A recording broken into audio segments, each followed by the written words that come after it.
This video is brought to you with the support of TrueFire. Over 2 million guitar players worldwide improve their playing using TrueFire's online lesson systems. Learn, practice, and play with TrueFire.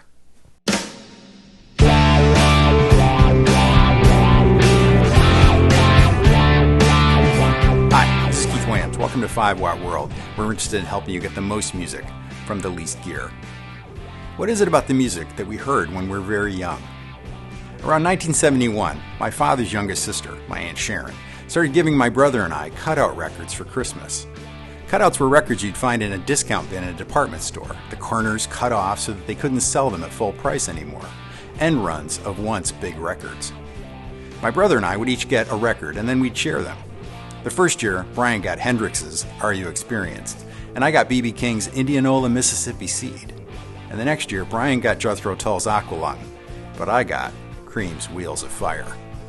These records were dropping into a house at regularly Sunday evening Lawrence Welk and Andy Williams Christmas specials, so we had no idea what we were hearing, but we knew it was not what our parents listened to, and so, of course, we devoured it.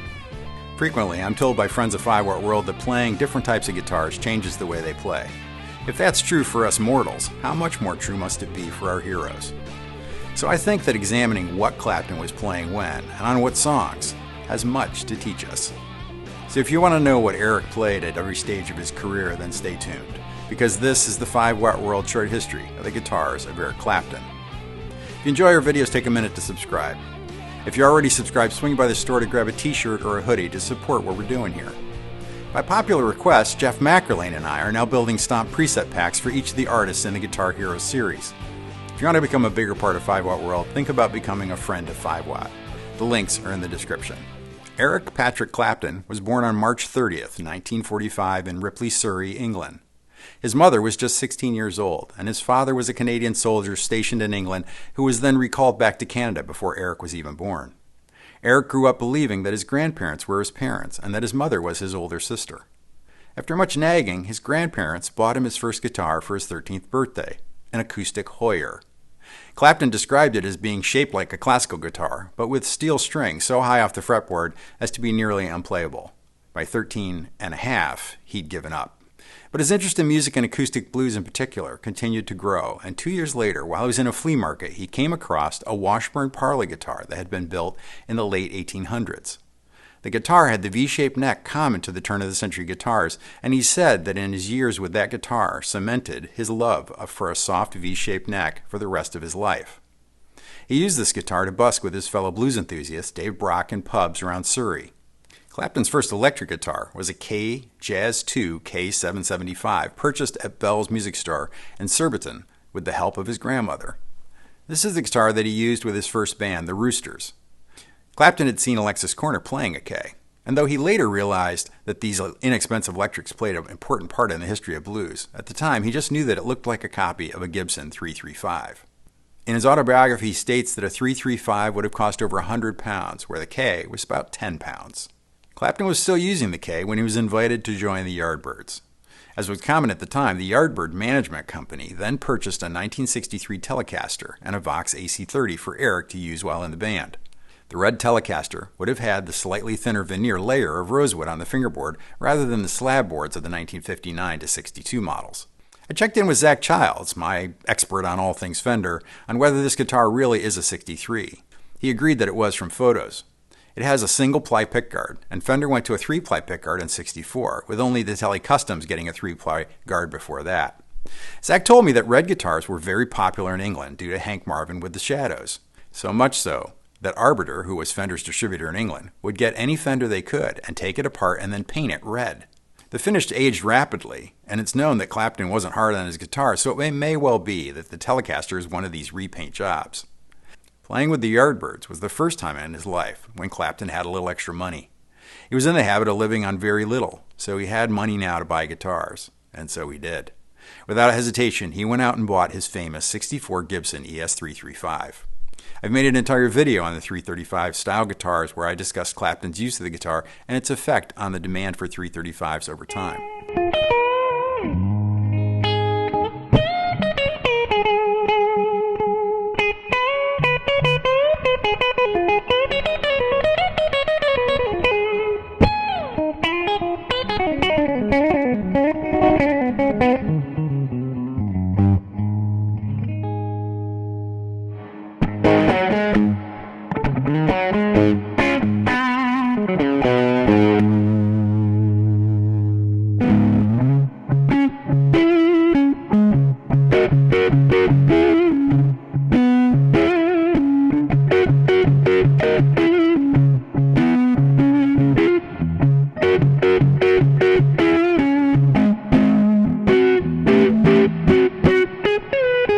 This had long been Clapton's dream guitar. In particular, he was trying to emulate his blues hero Freddie King, who had begun using an ES-345 in 1960. Clapton would use the 335 near the end of his time with the Yardbirds. It's suspected that he may have used the 335 on the tune Good Morning Little Schoolgirl, as his tone on that tune feels less twangy and thin. He set the 335 aside while with Mayall and in early Cream, but famously brought the guitar back into the studio for recording Cream's Goodbye album, on which he used the guitar to record Badge, Doing the Scrapyard Thing, and What a Bringdown. And of course, he famously used the 335 again at the final Cream show at the Royal Albert Hall on November 26, 1968. He'd also used the 335 on tour with Blind Faith. The 335 was the guitar he kept the longest, from 1964 until it was sold in 2004 Crossroads Guitar Auction for $847,500. At the time of the sale, the guitar was in amazingly good condition given the age, and was all original save for the non-matching Grover tuners and the black barrel knobs which replaced the original metal cap knobs. The case was stenciled Cream and Delicate/Handle with Care. When handed off for the sale, a piece of tape on the case read, Auction. Sadly, Gibson Red, Cream, 64335. The guitar was sold to the Guitar Center music store chain, with Clapton's permission to have the Gibson's custom shop build a run of 250 replica guitars. Soon after he left the Yardbirds, Clapton would buy the famous 1960 Les Paul that he would play with John Mayall and the Bluesbreakers.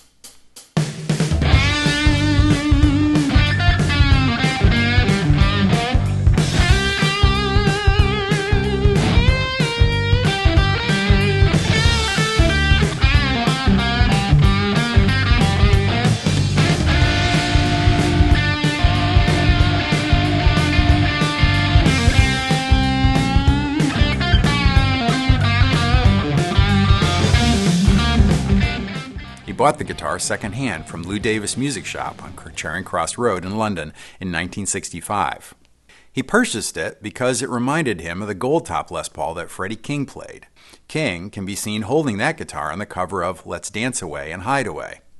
Though King was playing a 54 gold-top with P90 pickups, Clapton settled for the PAF humbucking-equipped Sunburst Les Paul. It was this guitar, plugged into a Marshall combo amp that Clapton used on the famous John Mayall and the Bluesbreakers featuring Eric Clapton record, that redefined blues and rock guitar tone forever. Clapton left the Bluesbreakers even before that seminal record was released in order to form Cream with Ginger Baker and Jack Bruce. Ironically, Clapton owned one of his most famous guitars for the shortest time. The Beano Les Paul was stolen while Cream was rehearsing for their first tour, and it's never surfaced again, although Joe Bonamassa and others have hinted that they know where the guitar is. The mythology around this Les Paul has become so deep that the guitar historian Tony Bacon has pulled together an entire book on the subject. Clapton has said repeatedly that it is the best Les Paul he ever played. The full story of the Beano Burst can be found in my video on the making of the Beano album. I've partnered with TrueFire because I believe in what they do, using world-class teachers to create online lessons. I've used them for years, and my playing always improves when I start a new course. Whether you're a beginner, intermediate, or advanced level player, TrueFire has something to enhance and inspire your playing. When someone tells me their playing is in a rut, I always tell them to grab some lessons instead of immediately start shopping for a new guitar. I really like TrueFire, and I think if you give them a shot, you'll like them too. Get 35% off using the promo code 5watt35, or like I have for many years, sign up for the All Access Pass to use the entire TrueFire catalog. You can sample anything in the catalog with the All Access Pass and see what you want to learn next. I love their tagline, learn, practice, and play with TrueFire. I'd like to thank TrueFire for our ongoing partnership and their support of this video. Before Eric was able to replace the Beano Burst, he borrowed a Les Paul with a Bigsby that he used with Cream.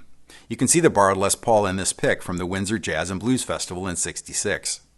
He ended up buying his next Les Paul from his friend, guitarist Andy Summers. The Summers Burst would be Eric's main guitar with Cream from mid-'66 to mid-'67. Interestingly, it was Summers that had told Clapton about the Beano Burst in the first place. The store had two used Sunburst Les Pauls. Andy bought one, and Eric bought the other. So when Eric's guitar was stolen, he tried to convince Andy to sell him his. According to Summers, Eric paid him £200 for it, more than twice what he originally paid himself. Though happy with it at first, Clapton became obsessed with trying to get the tones he'd achieved on the Beano Burst and went looking for other guitars to achieve it. On a tour of the U.S. in '67, Clapton bought a Les Paul Custom that was likely built in either '59 or '60. In '79, Clapton gave that guitar to Albert Lee, who toured with Eric for 5 years starting around '78. Lee still owns the guitar and has restored it to its original condition. Clapton also purchased another Les Paul, a '57 Standard, that's been refinished from its original gold to a cherry finish common to Gibson models of the mid-'60s. The guitar had been previously owned by Rick Derringer, who had sent it back to the factory for the refinishing. Never happy with the way the guitar had turned out, Derringer sold the guitar to Dan Armstrong's guitar store in New York, and it's from there that Clapton bought the guitar. In August of '68, Clapton gave the guitar to George Harrison. Harrison nicknamed the guitar Lucy for the red-headed comedian Lucille Ball, popular at the time. You can see George using the guitar throughout the Get Back documentary. Harrison and Clapton were extremely close friends.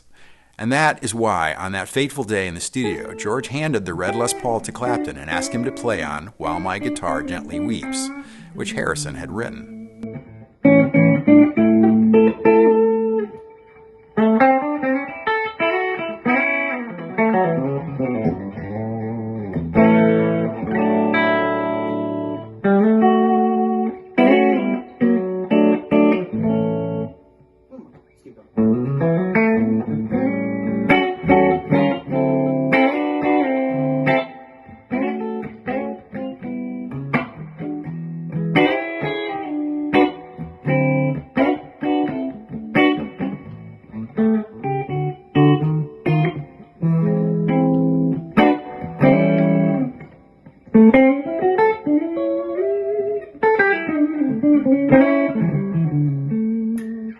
Clapton would borrow the guitar back from George in '73 for his comeback, Rainbow Concert, on January 13th, which was released as a live album.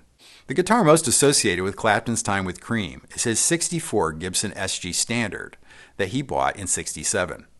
The guitar appears for the first time at Cream's debut U.S. concert on March 25, 1967. By that point, it had already acquired its namesake psychedelic paint job by Simon Postuma and Marika Kroger, who formed the design collective known as The Fool, which is why this guitar is nicknamed The Fool. As a '64 model, the guitar originally was equipped with a Maestro Vibrola and a 6-screw pickguard. Clapton had never really gotten on with tremolos and would generally disable them on his guitars. So Clapton would first assemble the tremolo on the SG and later have the guitar modified to a stop tailpiece altogether. Based on the years of use, it's assumed that this is the guitar that we hear on most Disraeli gears, perhaps along with the Les Paul Custom mentioned earlier. The guitar went through a few owners after Clapton let it go. Todd Rundgren owned the guitar for many years, overseeing much of its restoration. Rundgren said in an interview that he believes Eric gave it to George Harrison, and then it may have been owned by Paul Kossoff briefly of Free, before landing with Jackie Lomax, who had signed to the Beatles' Apple Records label. Rundgren bought the guitar from Lomax. Rundgren sold the guitar at auction in 2000 for $150,000 to pay a tax debt. It was reportedly later sold to a private collector for $500,000.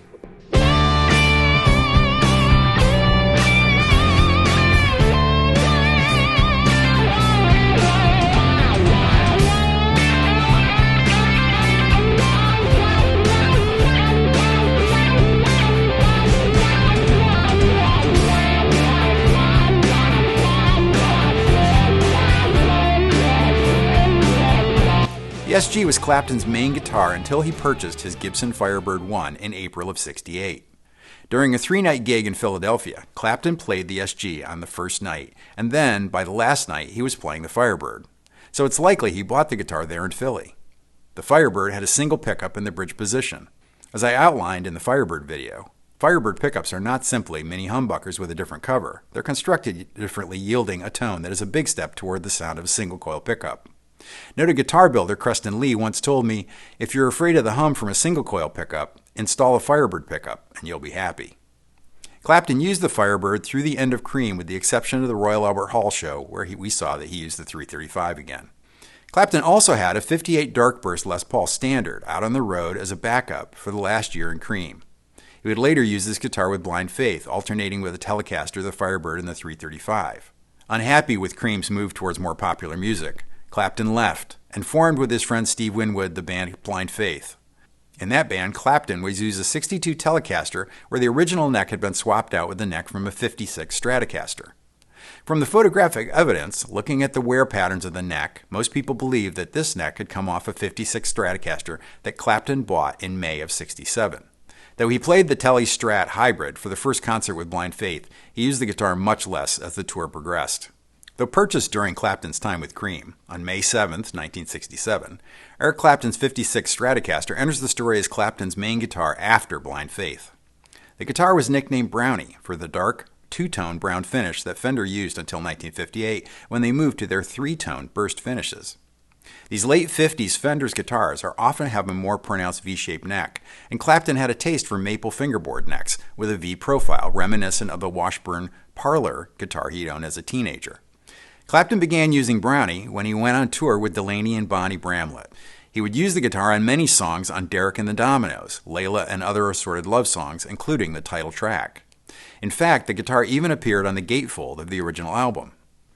The next guitar that took over as Clapton's main in '71 was actually what we'd now refer to as a partscaster, a guitar put together from bits and pieces of various other guitars. The story goes that in 1970, while on tour with Derek and the Dominos, Clapton visited the Showbud music store in Nashville and bought 3 or 4 separate '50s Stratocasters, plus a batch of vintage parts. Clapton said that all the vintage Strats hanging in the back of the store were priced between $100 and $150. Mixing and matching, he put together multiple guitars, giving one to Steve Winwood, one to Pete Townsend, and one to George Harrison. The parts in the black guitar are primarily from '56 and '57 Stratocasters, although one of the pickups was dated as 1970. The body is from a '56 and has a rare custom black finish. The neck is from a '57, which is the last year that Fender was primarily building the pronounced V-shaped neck. Started to move more towards a D-shaped neck during '58. Clapton said, "I get seriously attached to an instrument, and I felt like Blackie had become a part of me. I played it for 12 years nonstop on the road, from '73 to '85. In '85, he decided to retire Blackie because the neck was too worn from continuous use to be refretted. It was eventually sold at the 2004 Crossroads auction, and at the time set a record paid for a guitar at $959,500. In the early '70s, Clapton bought a '58 Carina Explorer at Alex Musical Instruments in New York. There were only 22 Explorers built in this original run from '58 to '59. This is the guitar he's holding in the famous full-page Music Man amplifier ad. The guitar's upper bass spout had been cut away by the previous owner, and it's debated about whether Clapton had been led to believe the guitar was a prototype shape and not a chopped-up original Carina. You'll also note that the photo was taken so his sleeve covers the modification to the guitar. Clapton gave the guitar to Junior Marvin in '77, who sold it sometime in the '80s. The guitar is currently owned by Kunio Kushida, a guitarist and collector from Japan. Clapton would later buy another original Carina Explorer and was seen using it in the mid-'90s. See my History of the Explorer video to learn the history of these exceedingly rare guitars. In the early '80s, in anticipation of retiring the Black Strat, Clapton commissioned luthier Roger Giffin to build him 2 copies. Giffin built him 2 guitars, one blue and one green, though only the blue one was ever seen in concert, and it moved to being the main slide guitar throughout the '80s. In 1986, Clapton began a prototyping process with Fender for his signature model Stratocaster. It was based in part on some Fender Elite and '57 reissue Strats that Fender had given him in 1983, along with the measurements of Clapton's Black Stratocaster. Early in '86, Clapton was seen playing a red prototype along with 2 other dark metallic gray guitars. The neck has a slightly softer V-shape than the Black Strat had, but over time, Clapton came to prefer it. The electronics were based on the Elite Strat with Alnico 3 pickups, a YBX tone control, and an MDX mid-range boost. The original run of guitars were available in Torino Red and Pewter of the prototypes, along with Candy Apple Green, White, and of course Black. The production EC Signature Strats followed the prototypes very closely, and while it might be a nice idea to think that Clapton plays the signature guitars, it seems more likely that available colors of those guitars follow along with the guitars that have been built by master builders in the Fender Custom Shop over the years. They switched from the lace sensor pickups to their own Fender noiseless pickups in 2001. Clapton, of course, owned many electric guitars, and there was a few that he used on very notable occasions. The '64 Gibson Birdland that he played at the concert for Bangladesh in '71. A '54 Stratocaster that he used briefly in the late '70s as his main slide guitar, or the Fender Custom Shop Gold Leaf guitar that Clapton used on the Legends tour in '97.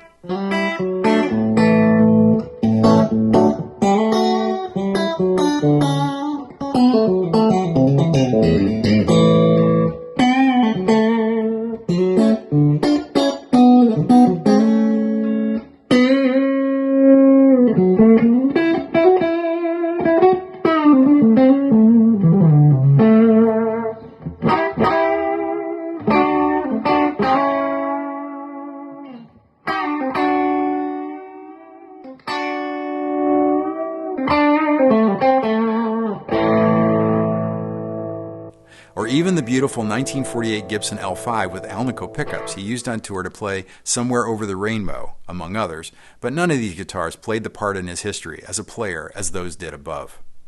But Eric also remained an acoustic guitarist as well, and one could make an entire video about the most important acoustic guitars in his life besides those first two beginner guitars. So before wrapping up, I feel like I must talk about the 1939 Martin 00042 that Clapton used on MTV's Unplugged, which was filmed on January 16, 1992, and had such a profound effect on Clapton's later career. Clapton played 4 different guitars during the Unplugged filming, an Alvarez Classical, a Martin D1220, and a Dobro, but it's the 00042 that we all remember. The Unplugged performance was so popular that it lifted the entire market for acoustic guitars, particularly small-bodied acoustics, for years afterwards. Although there aren't any pictures of Eric with the guitar prior to '92, he may have bought the guitar as early as 1970. An extremely rare guitar, Martin built only 127 00042 guitars between 1918 and 1943, when the model was discontinued. These guitars have a rosewood back and sides, an Adirondack spruce top, and a mahogany neck that has a soft V that Clapton preferred. A 42 is a very fancy guitar, with snowflake inlays on the fretboard and mother-of-pearl surrounding the top and sound hole.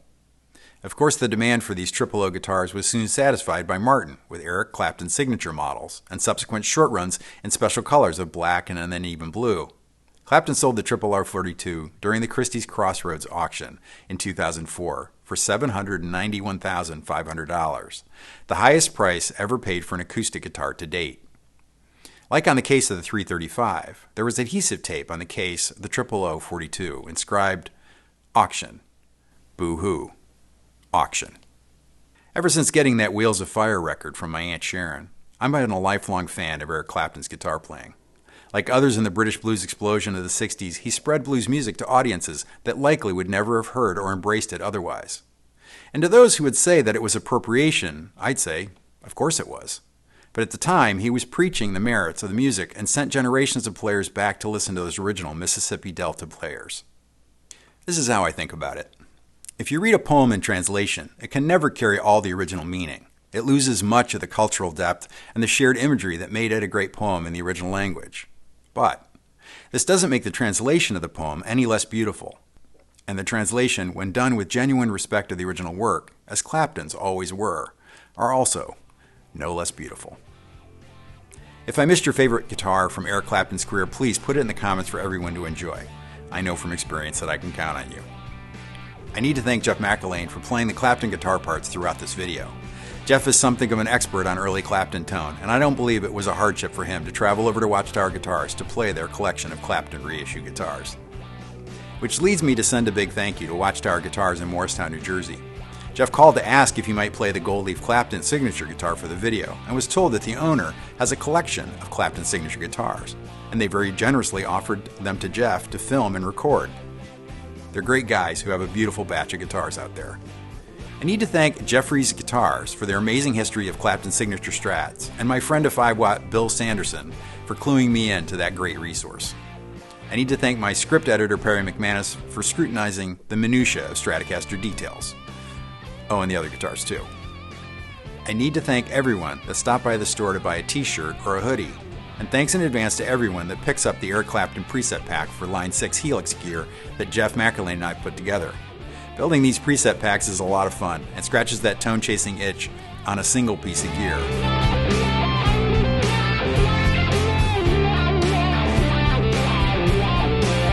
I need to thank the Friends of 5-Watt. It's the guitar community I've always wanted. Join us for exclusive live streams and early access to videos. If you enjoyed this short history of the guitars of Eric Clapton, hit the like button. And if you haven't subscribed yet, go ahead and hit that too. Thanks for watching. Until next time, I'm Keith Williams. Thanks for being a part of the 5-Watt world.